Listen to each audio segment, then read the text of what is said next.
at pagkilala sa bakas ng iniwan niya sa ating bayan.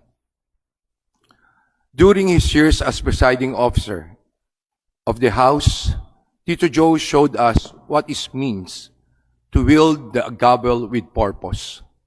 5 ulit siyang nahalal bilang speaker, isang patunay ng kakayahan at kagalingan na mahirap pong tumbasan. Nakasama ko po si Tito Joe simula 12, 13, and 14 Congress at may pagkakataon na may magkakaibang opinyon sa iba't ibang mga usapin. Subalit pagkatapos ng lahat, nananatili pa rin ang pagbigay galang sa isa't isa. Dahil dito, nakilala ko pong lubusan ang tunay na pagkatao ni Tito Joe. Malinaw po na ang sukatan ng kanyang pamumuno ay kung paano niya pinangangalagaan ang kanyang tungkulin sa ating bayan. Para sa akin, mataas ang pamantayan niya sa kanyang itinakda. He raised our expectations of dignity in conduct, discipline in stewardship, and fidelity to the nation above all else. Sa kanyang panahon, ang House of Representatives ay naging daan ng malalaking pagbabago. Economic reforms, initiatives advanced under his leadership continue to shape the nation's trajectory. Higit pa dito, pinatatag niya ang kredibilidad ng institusyon. He ensured the House was an anchor in challenging times, steady when the country needed balance. Ang kanyang paraan ay simple, ngunit mabisa. Makinig, magpaliwanag, at magbuklod. Hindi siya umiiwas sa mainit na mga talakayan. Tinatanggap niya ito bilang bahagi ng demokrasya. He welcomed different perspective in the room and treated disagreement as an opportunity for clarity. Sa kanya, ang politika ay instrumento lamang. Ang kapakanan ng bayan ang laging nauna at nananaig. Sa kasalukuyan, hindi natin maikakaila ang daming hamon at ingay na nakapaligid sa atin. Partisan noise can easily distract from productive work. Sa mga ganitong sandali, ang kanyang alaala ay nagsisilbing gabay. He reminds us of a time when lawmakers could rise above party lines for the sake of the Republic, when debate was vigorously yet civil, and when national interest outweighed personal gain. Ang kapulungan ngayon ay sinasalamin ang kanyang magandang mga halimbawa. We are called to stay focused on legislation, oversight, and service, regardless of the crosswinds of politics. Sapagkat ang pamumunong iniwan niya sa atin ay may malinaw na katangian. Tahimik, pero may paninindigan. Makatwiran, ngunit may kababaang loob. Bukas sa iba't ibang pananaw, subalit hindi lumilihis sa prinsipyo.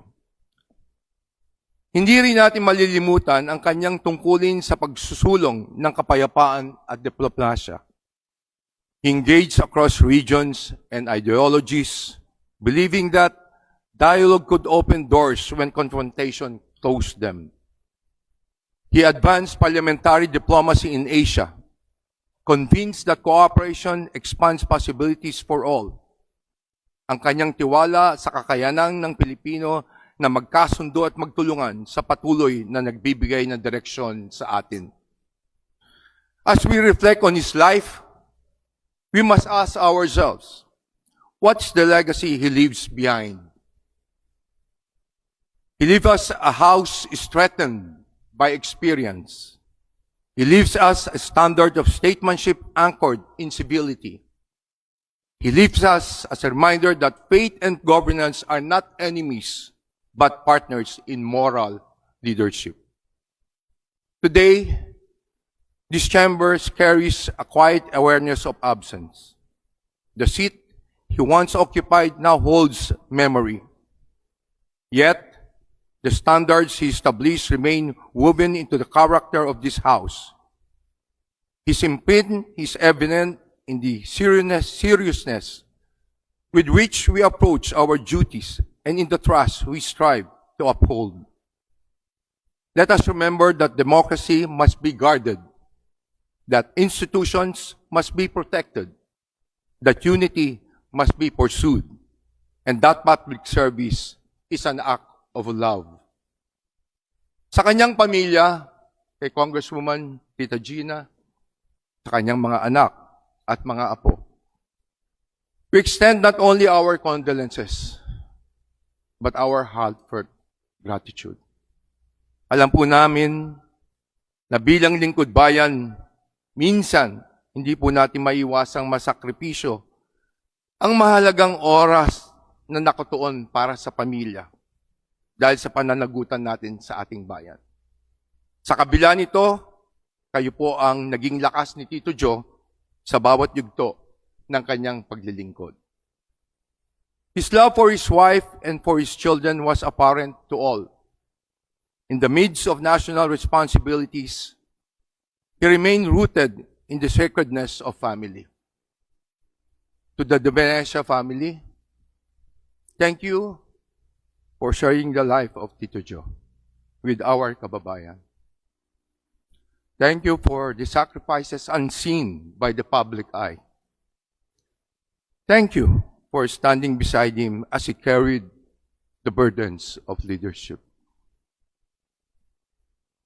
Tito Joe served with conviction and grace. Sa kanyang mga kontribusyon sa ating bayan, nakita natin ang isang leader na nag-iwan ng matibay na pundasyon para sa susunod na henerasyon.